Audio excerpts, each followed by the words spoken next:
Hi, ఈరోజు Katyayani emporium నుంచి మీకు ఒక మంచి కర్రీ అండి, ఎగ్ పులుసు ఎలా తయారు చేయాలో చూపిస్తున్నాను. చాలా బాగుంటుందండి. ఎగ్ పులుసు అనేది చాలా మంచి టేస్టీగా ఉంటుంది. ఒక 4 ఎగ్స్ బాయిల్ చేశానండి. కొంచెం సాల్ట్ వేసి బాయిల్ చేయండి. ఒక నిమ్మకాయ అంత చింతపండు మనము రెడీగా నానబెట్టుకోవాలా. దీనికి కావాల్సిన మెయిన్ ఇంగ్రీడియంట్స్ ఆనియన్స్, టమోటా అండి. మనం కొంచెం ఆయిల్ వేసి, ఆయిల్ కొంచెం ఎక్కువ పడుతుంది.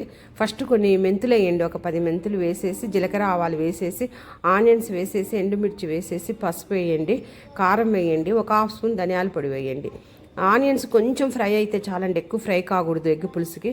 ఒక హాఫ్ స్పూన్ ధనియాల పొడి వేసిన తర్వాత మనం రెడీగా పెట్టుకున్న నిమ్మకాయ అంత చింతపండును పులుసు తీసేసి ఆ పులుసు మనం పోసేయాలా. ఆ పులుసుతో పాటు కొంచెం వాటర్ కూడా వేయండి, ఎందుకంటే ఎగ్స్ మునగాలండి మనం వేసే ఎగ్స్. కాబట్టి కొంచెం వాటర్ కూడా వేసేసి లాస్ట్లో ఒకసారి ఉప్పు కారం మనం టేస్ట్ చూసుకోవాలండి. దీంట్లోకి మనం ఏమి వేయనవసరం లేదండి. అల్లం పేస్ట్ కూడా వేయకూడదు, టేస్ట్ బాగుండదు. చూడండి, బాగా ఆయిల్ పైకి వచ్చేటప్పుడు మనం దీంట్లో ఎగ్స్ తోలు తీసేసి మనం వేయాలండి. కాకపోతే నేను తీసినప్పుడు 2 ఎగ్స్ కొంచెం పచ్చసొన బయటకు వచ్చింది. పచ్చసొన బయటకు వచ్చినప్పుడు వేస్తే పులుసు అంతా స్మెల్ వస్తుంది, అందుకని అవి లాస్ట్లో వేయాలా. అందుకని లాస్ట్లో వేసాను. చూడండి, ఎగ్ పులుసు రెడీ. నా వీడియోస్ లైక్ చేయండి, షేర్ చేయండి, సబ్స్క్రైబ్ చేయండి.